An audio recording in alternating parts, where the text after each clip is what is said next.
In a world that celebrates size, status, and strength, the Bible consistently highlights the power of small things used by a big God. From the smallest seed to the weakest person, Scripture teaches that God values humility, faithfulness, and willingness over worldly power or prestige. Jesus once said, "If you have faith as small as a mustard seed, you can say to this mountain, 'Move from here to there,' and it will move." The mustard seed was known as one of the tiniest seeds in the ancient world. Yet he used it to describe the potential of genuine faith. Do you know why? Because in God's hands, even the smallest thing can have eternal impact.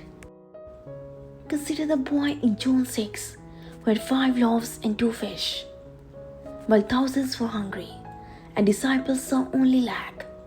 But Jesus took what the boy gave, small and insufficient by human standards, and multiplied it to feed over 5,000 people, with baskets left over.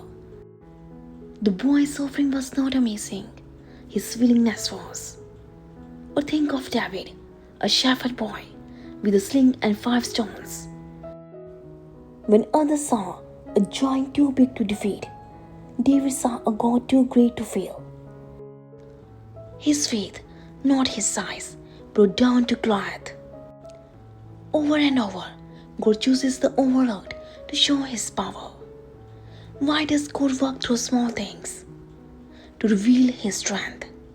When the weak are used to do mighty things, it is clear the power comes from God, not human ability. Second, to humble the proud. God's ways often reverse the world's expectations. The last becomes first, and the humble are exalted. The third is to invite us to trust. When we don't feel enough, we learn to depend fully on Him. This teaching has deep implications for our lives today. Many people feel they don't have enough talent, knowledge, or resources to make a difference. But Scripture reminds us God doesn't call the cubed, He cubes the called. All He asks is that we offer what we have, no matter how small, and trust Him to multiply it.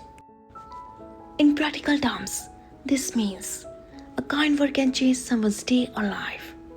A small act of generosity can meet someone's desperate need. A quiet prayer can unleash spiritual breakthrough. Even our weaknesses can serve a purpose. Paul wrote, "When I am weak, then I am strong." Do you know why? Because when we recognize our limits, we rely on God's limitless power.